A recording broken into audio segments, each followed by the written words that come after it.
Hello students, this is Sonakshi Singh. Previous lecture में हमने statistical method में यूनिट फर्स्ट में कौन कौन से टॉपिक डिस्कस किए थे। हमने देखा था nature, scope of statistics and definition of statistics, और मैंने आपको कुछ क्वेश्चंस दिए थे करके रखने के लिए।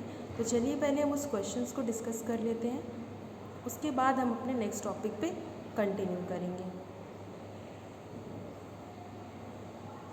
तो क्वेश्चन क्या था? Question based on the concept of data and statistics. Would you call the following as data? Give answer with reasons. First question था, Ram obtains 90% marks in statistics. तो जो फर्स्ट क्वेश्चन है इसमें आपको बताना है कि ये स्टैटिस्टिक्स कहलाएगा, ये जो डेटा है क्या ये स्टैटिस्टिक्स है या नहीं है।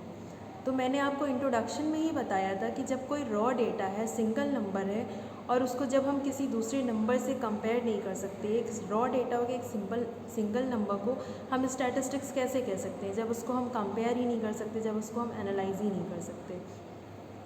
तो इसलिए इसका जो आंसर होगा वो क्या होगा वो देखते हैं। It is a numerical presentation. Obviously ये एक न्यूमेरिकल डेटा है, क्योंकि मैंने ये भी बताया था कि अगर कोई भी डेटा क्वांटिटेटिव फॉर्म में है तो वो भी स्टैटिस्टिक्स होगी, लेकिन वो कंपैरेबल होना चाहिए, कंपैरेबिलिटी होनी चाहिए, उसमें होमोजीनियस होना चाहिए। लेकिन इस क्वेश्चन में क्या है, ये केवल डेटा गिवन है कि Ram obtains 90% marks in statistics. तो it is a numerical presentation, but due to a single figure comparability and homogeneity is not possible, so this fact is not a statistical data. इस वजह से हम इस fact को statistical data नहीं कह सकते। ऐसे ही हम अपने सेकंड क्वेश्चन पे आते हैं। सेकंड क्वेश्चन में क्या गिवन है? Ram obtains 60% marks in statistics and he is 3 metre tall. Ram को 60% मार्क्स मिले हैं स्टैटिस्टिक्स में और वो 3 मीटर टॉल है। तो क्या इन दोनों के बीच में, दोनों डेटा के बीच में कोई होमोजेनिटी है या फिर कोई कंपैरेबिलिटी हो सकती है? नहीं। तो इसका आंसर हम देखते हैं। In it there is a numerical presentation, but both the facts are not comparable, hence we cannot call them statistical data. ये भी एक numerical presentation है, but जो दोनों facts हैं कि राम 3 मीटर टॉल है, रोहन 3 मीटर टॉल है और 60% मार्क्स उसने ऑब्टेन किए हैं स्टैटिस्टिक्स में, बट दोनों डेटा क्या है, can not be comparable, are not comparable, comparability नहीं है दोनों में, hence we can not call them statistical data. अब थर्ड क्वेश्चन पे आते हैं।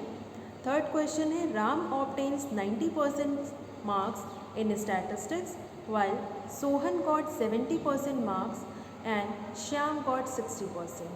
तो ये तीनों डेटा क्या है, कंपैरेबल हैं, इन तीनों में होमोजेनिटी है। That's why the quality of numerical presentation, comparability and homogeneity exist in the fact, so these are statistical data.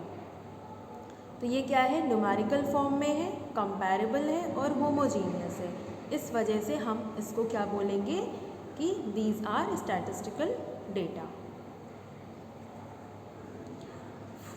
Fourth question है, second year commerce students are less as compare to third year commerce students, but they are more as compare to first year commerce student. So क्या हम इसको would you call the following as data, क्या हम इसको data कहेंगे, और कहेंगे तो ये स्टैटिस्टिक्स है या नहीं है। तो आंसर हम देखते हैं इसका। Facts are not in quantitative term, ये जो फैक्ट्स है ये क्वांटिटेटिव टर्म में नहीं है। Which is the basic condition of being statistical data, जो कि बेसिक कंडीशन है स्टैटिस्टिकल डेटा की, so they are not statistical data. इस वजह से हम इसको स्टैटिस्टिकल डेटा नहीं कहेंगे। अब लास्ट क्वेश्चन है इसका कि ये स्टैटिस्टिकल है या नहीं है। इसके बाद के क्वेश्चंस फिलअप के फॉर्म में हैं। क्वेश्चन देखते हैं। In government college Delhi there are 500 commerce students in second year, while there are 160 students in second year commerce in DAV college Delhi. तो क्या ये 500 कॉमर्स स्टूडेंट्स 160 कॉमर्स स्टूडेंट से कंपेरेबल हैं? हाँ हैं। तो इस वजह से हम इसको स्टैटिस्टिकल डेटा कहेंगे। फैक्ट्स, फिफ्थ का आंसर देखते हैं। Facts are in numerical form, the numbers related to the same class in two colleges, so there is comparability and homogeneity also, hence they are statistical data। अब हम next देखते हैं fill in the blanks। Sixth वाला question, the data obtained from a newspaper called Economic Times is referred to as। इस जो भी data है ये न्यूज़पेपर से ऑब्टेन किया गया है, तो क्या ये कौन सा डेटा कहलाएगा, whether it is primary data और सेकेंडरी डेटा। तो मैंने आपको बताया था कि अगर आप डेटा डायरेक्टली रिस्पोंडेंट से कलेक्ट कर रहे हो, जैसे कि सर्वे मेथड, इंटरव्यू, तो उस केस में हम उसको डेटा क्या नाम देंगे, कौन सा वो डेटा हुआ, प्राइमरी डेटा। लेकिन आप ऑलरेडी कलेक्टेड डेटा को आप यूज़ कर रहे हो, तो उस मेथड को हम क्या कहेंगे, उस डेटा को हम क्या कहेंगे, सेकेंडरी डेटा। तो यहाँ पे भी हमने ऑलरेडी ऑब्टेन डेटा से हमने डेटा कलेक्ट किया है, the data obtain from newspaper. तो ये कौन सा डेटा होगा, is referred to as secondary data. तो इसका आंसर क्या हो जाएगा, सेकेंडरी डेटा। सिक्स का आंसर देख लेते हैं, सेकेंडरी डेटा है। नेक्स्ट है, the data which is collected directly from respondents using data collection method like survey, interview is referred to as. जो डायरेक्टली हम रिस्पोंडेंट से कलेक्ट कर रहे हैं उस डेटा को हम क्या कहेंगे, प्राइमरी डेटा। लास्ट क्वेश्चन है, data whose variable can be measured and expressed in numerical terms is referred to as. जिस डेटा को हम एक्सप्रेस कर सकते हैं, मेज़र कर सकते हैं न्यूमेरिकल टर्म्स में, उस डेटा को हम क्या कहेंगे, क्वांटिटेटिव डेटा। तो इसका आंसर क्या हो जाएगा, क्वांटिटेटिव डेटा। तो ये सारे आपके क्वेश्चंस हुए जो आपको करने थे। अब हम अपने नेक्स्ट क्वेश्चन को देखते हैं, कौन सा है। नेक्स्ट क्वेश्चन है हमारा, what is meant by universe and sample, discuss the census and sampling method along with their merits and demerits.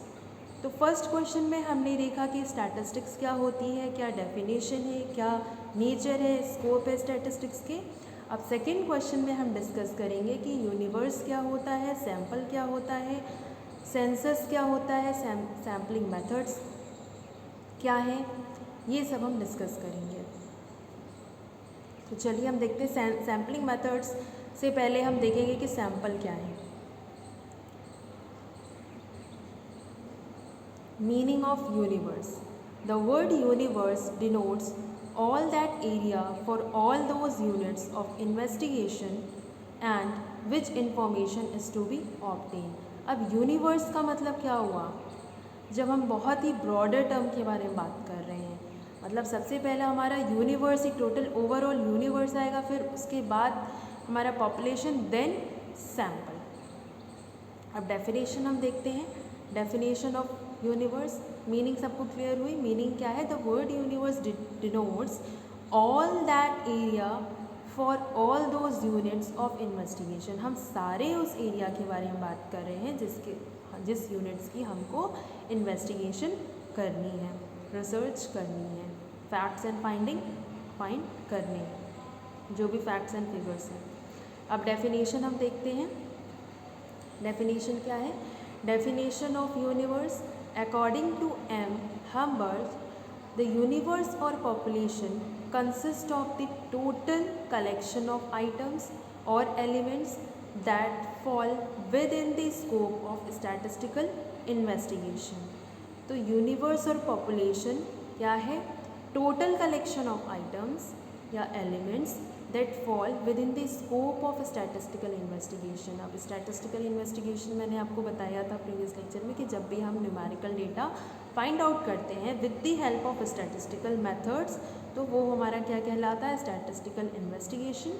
तो जब हम स्टैटिस्टिकल इन्वेस्टिगेशन करते हैं तो उसमें हम टोटल कलेक्शन ऑफ आइटम्स जो कर रहे हैं वो हमारा क्या कहलाएगा, यूनिवर्स, जब हमारे total elements, total items cover हो रहे हैं हमारे इन्वेस्टिगेशन में, हमारे स्टैटिस्टिकल इन्वेस्टिगेशन में। अब इसको सिंपल टर्म्स में, सिंपल लैंग्वेज में समझें।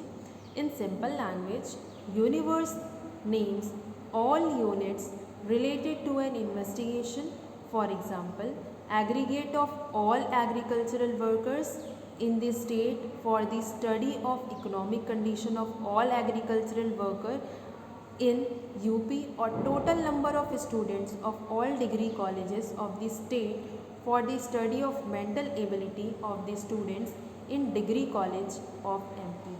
तो यहाँ पे आपने नोटिस किया कि all वर्ड यूज़ हो रहा है। Universe names all units related to an investigation. For example, मैं एक बार फिर से रिपीट कर रही हूँ कि aggregate of all agricultural worker in the state for the study of economic condition of all agricultural worker in UP. जब हम total aggregate agricultural worker in UP की बात कर रहे हैं कि उनकी इकोनॉमिक कंडीशन को जानने की कोशिश कर रहे हैं, स्टडी कर रहे हैं, तो उसमें हम एग्रीगेट लेंगे सारे एग्रीकल्चरल वर्कर का, तो वो भी हमारा जो टोटल कलेक्शन ऑफ आइटम्स है वो क्या कहलाएगा, यूनिवर्स। और total number of students of all degree colleges of the state for the study of mental ability of a student in degree college of MP. तो यहाँ पे भी हम क्या कर रहे हैं कि जितने भी डिग्री कॉलेज हैं स्टेट में, उस डिग्री कॉलेजेस में, जैसे कि डिग्री कॉलेज ऑफ एमपी है, तो उस डिग्री कॉलेज के स्टूडेंट्स के मेंटल एबिलिटी के बारे में अगर हम स्टडी कर रहे हैं, तो उस केस में भी ऑल स्टूडेंट पूरा एग्रीगेट आ रहा है, तो वो भी क्या कहलाएगा, हमारा यूनिवर्स। तो ये तो हमारा हो गया यूनिवर्स। जब हम यूनिवर्स से या पॉपुलेशन से जब कुछ सैंपल, उसका स्मॉल पार्ट सेलेक्ट कर रहे हैं, तो उसको हम क्या बोलेंगे, सैंपल। तो चलिए देखते हैं सैंपल की meaning. Sample small parts representing the universe and it's salient features. For instance, if a survey is to be conducted relating to economic condition of industrial worker, and if for this purpose study is done after selecting some industrial workers of Mumbai, it will be called sample। तो sample क्या है, selected portion है हमारा, selected part है हमारे universe का, population का, कि ओवरऑल एक पूरा हमारा पॉपुलेशन हुआ, यूनिवर्स हो, उसमें से हम कुछ पार्ट सेलेक्ट कर रहे हैं, तो वो क्या कहलाएगा, सैम्पल। एग्जाम्पल में क्या था कि अगर सर्वे कंडक्ट हो रहा है relating to economic condition of industrial worker, कि इकोनॉमिक कंडीशन हमको देखनी है इंडस्ट्रियल वर्कर की, and if for this purpose student is done after selecting some industrial, and for this purpose study is done after selecting some industrial worker of Mumbai, तो फिर हम इसको क्या कहेंगे, सैम्पल। क्योंकि यहाँ पे बस हम सेलेक्टेड पोर्शन ले रहे हैं पूरे पॉपुलेशन का, पूरे यूनिवर्स का। मीनिंग ऑफ सैम्पलिंग और sample investigation. In sample investigation some units or items are selected from universe and the characteristics of universe are identified on the basis of findings of the sample। तो sample की meaning, sampling की meaning और sample investigation की meaning क्या हुई कि इन sample investigation कुछ item, सम units और आइटम्स आर सेलेक्टेड, हम यूनिवर्स से कुछ आइटम्स ही सेलेक्ट करते हैं और फिर क्या करते हैं, the characteristics of universe are identified. क्योंकि हमने यहाँ पे क्या किया है, हर एक पर्सन से डेटा नहीं कलेक्ट किया है, हमने कुछ पोर्शन ही यूनिवर्स से, टोटल पॉपुलेशन से सेलेक्ट किया है, तो उस बेसिस पे हम सेलेक्टेड आइटम्स के बेसिस पे ही हम कैरेक्टरिस्टिक्स फाइंड आउट करने की कोशिश करेंगे। Characteristics of universe are identified on the basis of findings of the sample. अब इसके कुछ मेरिट्स देख लेते हैं हम। मेरिट्स, फर्स्ट क्या है, economic method. This method is more economical than a complete census because only a fraction of the population is studied in this method। Economical क्यों है, क्योंकि यहाँ पे हम पूरा एलिमेंट्स कंसिडर नहीं कर रहे हैं, केवल उसका एक पार्ट कंसिडर कर रहे हैं, स्टडी के लिए। इस वजह से बस एक फ्रैक्शन ऑफ पॉपुलेशन हम ले रहे हैं, आइटम्स ले रहे हैं, इस वजह से हम इसको क्या कहेंगे, इकोनॉमिक मेथड। सेकेंड है saving of time and labour. There is saving in time and labour not only in conducting the sample inquiry but also in processing, editing and analysing the data. अब जब हम selected portion ही ले रहे हैं अपने पूरे study में, मतलब पूरे यूनिवर्स का कुछ सेलेक्टेड पोर्शन ही हम एज ए सैम्पल ले रहे हैं, तो उस सेलेक्टेड पोर्शन का ही तो हम पूरा इंक्वायरी करेंगे। मतलब कि इंक्वायरी के साथ साथ उनकी प्रोसेसिंग, एडिटिंग, एनालाइजिंग भी सिर्फ उन्हीं डेटा की करनी होगी। अब नेक्स्ट हम देखते हैं testing of accuracy. The accuracy of sampling investigation can be tested by comparing the result of 2 और मोर सैम्पल। अब एक्यूरेसी हम कैसे टेस्ट करेंगे, 2 या 2 से ज़्यादा सैम्पल इन्वेस्टिगेशन को टेस्ट करके और उसके रिजल्ट्स को कंपेयर करके, 2 और 2 से ज़्यादा सैम्पल को कंपेयर करके। लास्ट जो मेरिट है वो क्या है, detailed and intense inquiry. In this method of the number of units under study is kept limited and this make it possible to study them in detail and intensively। इसमें क्या है कि हम जो अपनी यूनिट्स रखते हैं वो सेलेक्टेड ही रखें, हम अपने यूनिवर्स से कुछ सेलेक्टेड आइटम्स को ही स्टडी के लिए रख रहे हैं, तो हमारा जो एलिमेंट्स है, हमारा जो आइटम है वो क्या है, लिमिटेड है, और इस वजह से हम लिमिटेड आइटम्स की डिटेल स्टडी कर सकते हैं, इंटेंसिवली स्टडी कर सकते हैं। अब देखते हैं इसके क्या क्या डीमेरिट्स हैं। फर्स्ट है misleading results. If a sample survey is not properly planned and carefully executed the result obtain may be unreliable and misleading. Obviously अगर हमने अपने सैम्पल सर्वे को सही से प्रॉपरली प्लान करके नहीं किया, केयरफुली अगर उसको एग्जीक्यूट नहीं किया, तो रिज़ल्ट भी हमारा सही नहीं आएगा, अनरिलायबल आएगा, मिसलीडिंग होगा। नेक्स्ट है need of specialised knowledge. An efficient sampling requires the services of qualified, skilled and experienced personnel. यहाँ पे क्या है, एक स्पेशलाइज्ड नॉलेज की ज़रूरत है, यहाँ पे सर्विसेज ऑफ क्वालिफाइड, स्किल्ड और एक्सपीरियंस्ड पर्सनल की ज़रूरत है।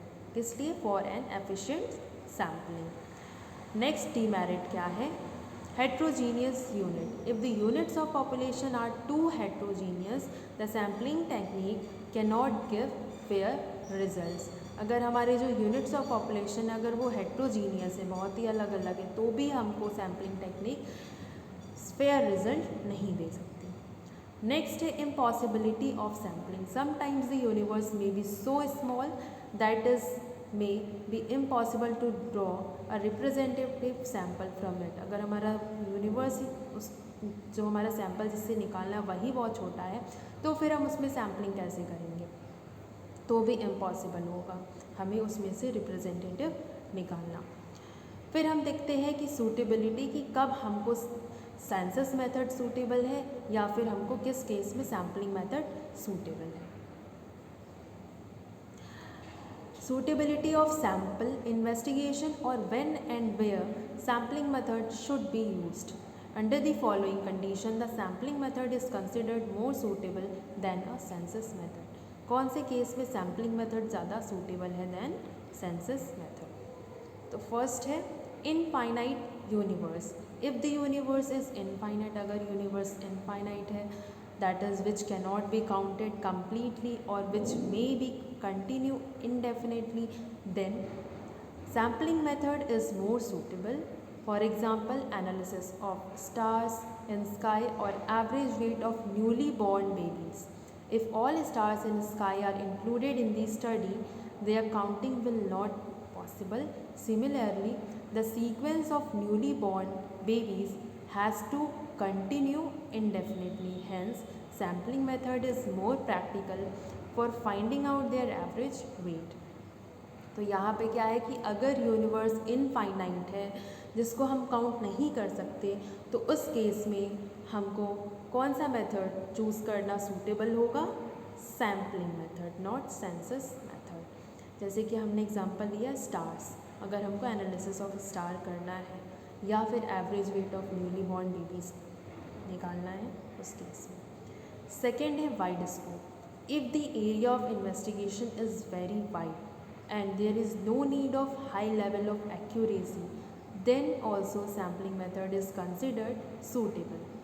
For instance, for example, if a survey is to be conducted about consumer behavior, it is difficult, it is impossible to contact every consumer under census method, where this work can easily be done on the basis of sampling technique. तो जब बहुत ही wide scope है, जब area of investigation इतना wide है और जहाँ पे हमको बहुत ही हाई लेवल ऑफ एक्यूरेसी की ज़रूरत नहीं है, तो उस केस में भी हम सैम्पलिंग मेथड को ऑप्ट कर सकते हैं. सैम्पलिंग मेथड हमारा ज़्यादा सूटेबल होगा as compare to census method. जैसे कि अगर हमको कंज्यूमर बिहेवियर का सर्वे करना है तो उस केस में ये डिफ़िकल्ट होगा हमको सेंसस मेथड के थ्रू कि हम एक एक कंज्यूमर से कांटेक्ट कर सकें. इस वजह से हम यहाँ पे किसको इजी मानेंगे, सैम्पलिंग टेक्निक को. थर्ड है डिस्ट्रक्टिव यूनिट. इसमें देखते हैं if the testing of unit is destructive, that is if in the course of testing the unit are destroy or affected adversely, then we have no option except sampling method. अब यहाँ पे क्या है, destructive unit का मतलब क्या है कि अगर हम टेस्टिंग कर रहे हैं, स्टडी कर रहे हैं, रिसर्च कर रहे हैं, if the testing of unit is destructive. Destructive का मतलब कि अगर हम जिस चीज़ की टेस्टिंग कर रहे हैं और उसके चांसेस है कि वो डिस्ट्रॉय हो सकते हैं या फिर उस पर एडवर्स इफेक्ट पड़ सकता है, तब भी हमारे पास कोई ऑप्शन नहीं है except sampling method.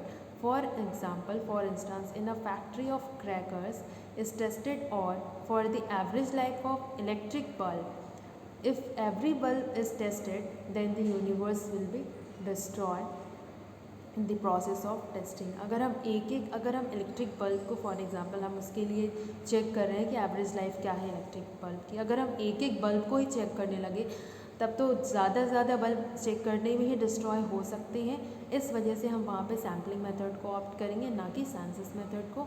Similarly, if blood of a person is to be tested, it is possible only by sampling method. Next है fourth point, universe out of reach. In some cases, census is practically out of reach and sampling method is the only alternative. For example, if the total resources of iron ore in iron mines of the country are to be estimated, it is impossible to weight the total resources. In such a situation, only sampling method can provide the base for estimation.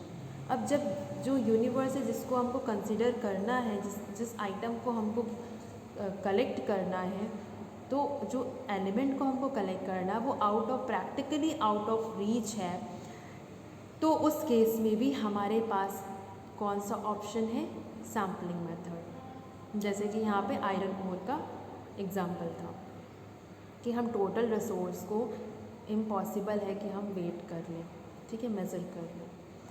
Next है uniformity. If there is uniformity in all units of universe, then sampling method will definitely prove simple, economical and useful. अगर हमारे सारे units में uniformity है तब भी हम easily sampling method को यूज़ कर सकते हैं, और सैम्पलिंग मेथड बहुत ही उस केस में सिंपल, इकोनॉमिकल एंड यूज़फुल होगा. नेक्स्ट है quick conclusion. In certain investigation, conclusion are to be drawn within very short period, that is opinion survey of voters before voting. In such cases only sampling method can be opted. अब अगर हमको quick conclusion चाहिए, तुरंत ही conclusion चाहिए, तो फिर हम कैसे तुरंत में जाके डेटा कलेक्ट कर सकते हैं एक पर्सन से? ये तो पॉसिबल नहीं है, क्योंकि सेंसस में हमको क्या करना होता है, पर पर्सन से हमको डेटा कलेक्ट करना होता है, वो यहाँ पे पॉसिबल नहीं है. तो उस केस में भी हम क्या करेंगे, सैम्पलिंग मेथड को ऑप्ट करेंगे. लास्ट है limitation of investigation. The limitation of time, money, resources and manpower of the investigation may also force to adopt sampling in place of census method. क्योंकि census method में हम हर एक person से data collect करते हैं, तो उस case में हमारा टाइम भी ज़्यादा लगेगा, मनी भी ज़्यादा लगेगा, रिसोर्सेज भी ज़्यादा लगेंगे एंड मैन पावर भी ज़्यादा लगेंगे जब हम इन्वेस्टिगेशन करेंगे. इसलिए यहाँ पे बोला गया है लिमिटेशन ऑफ अगर इन्वेस्टिगेशन, ये सारी लिमिटेशंस आती हैं। इस केस में भी हम क्या करेंगे, सेंसस मेथड की बजाय सैम्पलिंग मेथड को ऑप्ट करेंगे।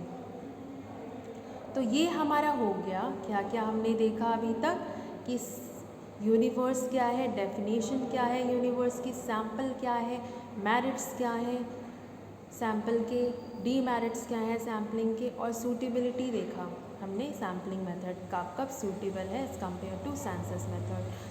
अब हम फिर से देखते हैं, यहाँ पे हम देखते हैं कि सेंसस मेथड क्या है। मैंने आपको अभी ऊपर शॉर्ट में बता दिया कि सेंसस मेथड क्या होता है। अब हम डिटेल में डिस्कस करते हैं। सेंसस मेथड मैंने क्या बताया कि जब हम ईच यूनिट को कंसिडर करते हैं फॉर इन्वेस्टिगेशन फॉर स्टडी।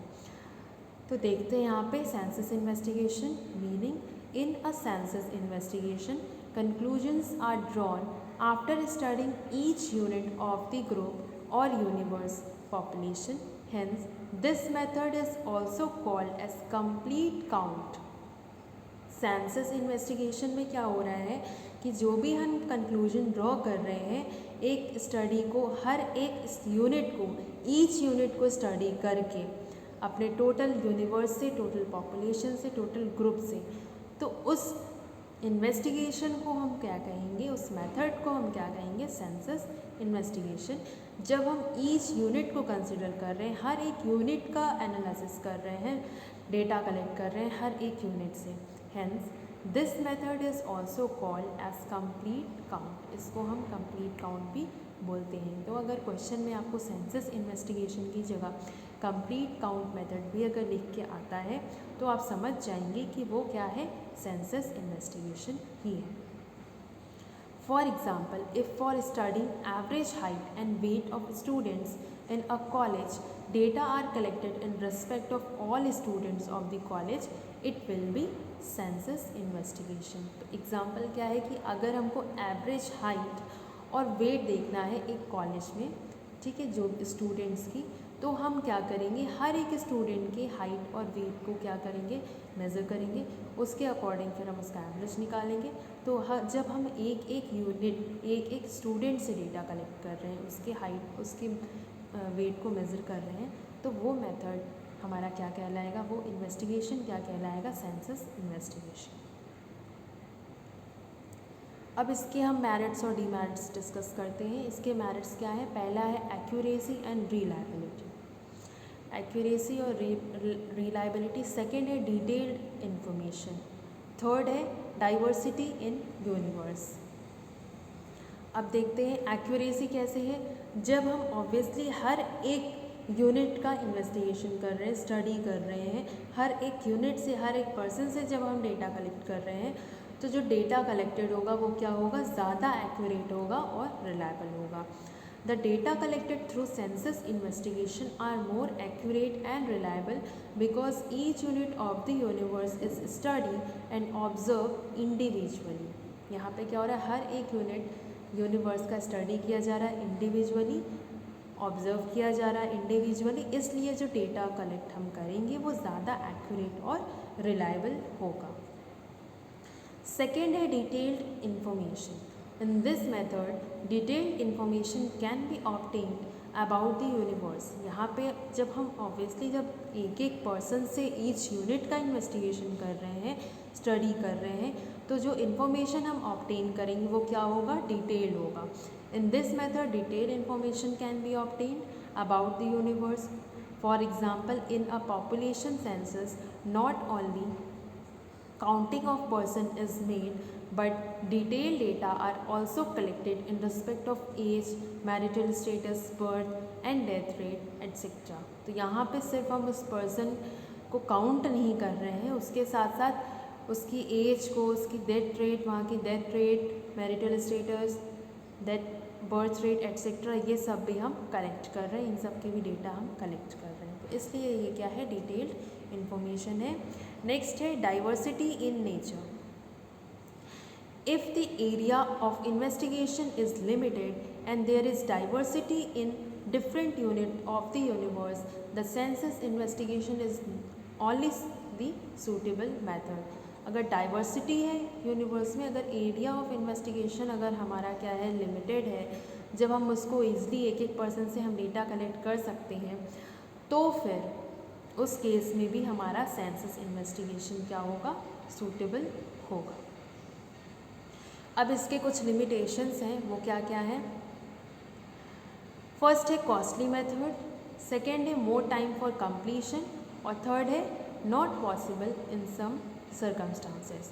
अब ये क्या है, कॉस्टली मेथड है, क्यों, क्योंकि यहाँ पे बहुत ज़्यादा हमको कॉस्ट और टाइम लगेगा, lots of money, man power, administrative personal, ये सारी चीज़ें हमको लगेंगी।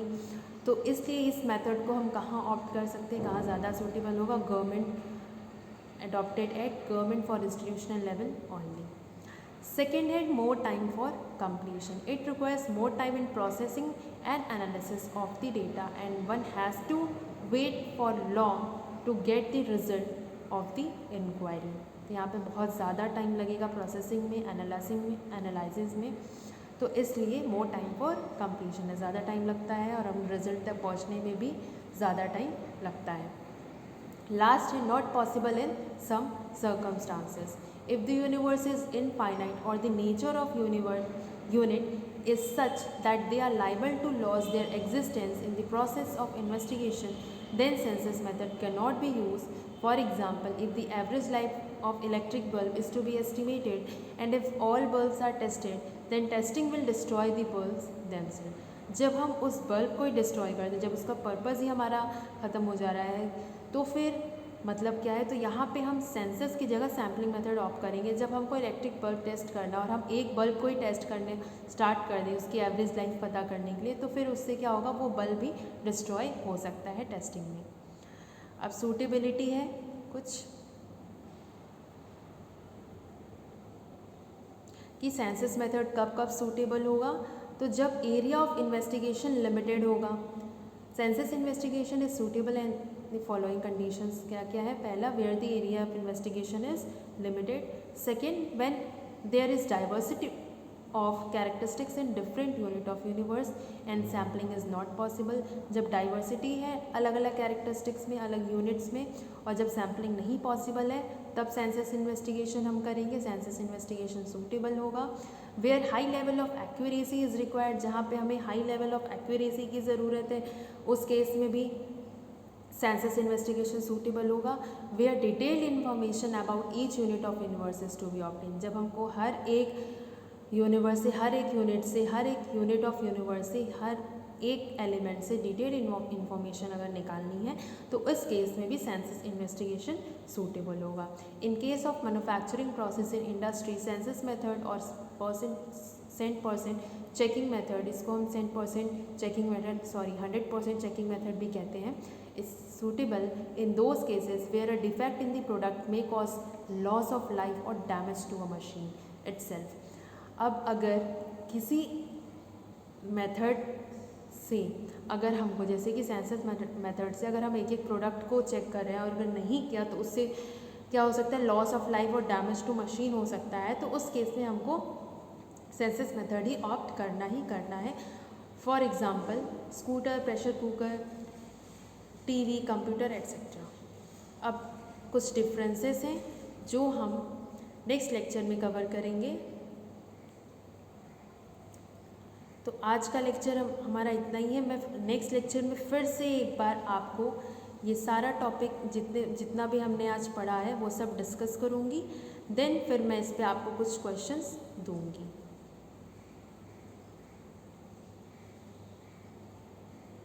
So thank you class. Next lecture में हम फिर से यूनिवर्स सैंपल एक बार फिर से देखेंगे और हम सेंसस और सैम्पलिंग मेथड क्या होता है वो देखेंगे, उसके मेरिट्स डीमेरिट्स एक बार फिर से डिस्कस कर लेंगे। फिर हम कंपेयर करेंगे सेंसस और सैम्पलिंग मेथड को, क्योंकि ये थोड़ा सा बड़ा टॉपिक है, ब्रॉड टॉपिक है, तो हम एक लेक्चर में अगर मैं आपको ये पूरा डिटेल में बताऊंगी तो आप भी कंफ्यूज हो जाओगे। तो नेक्स्ट लेक्चर में हम इसके आगे कंटिन्यू करेंगे।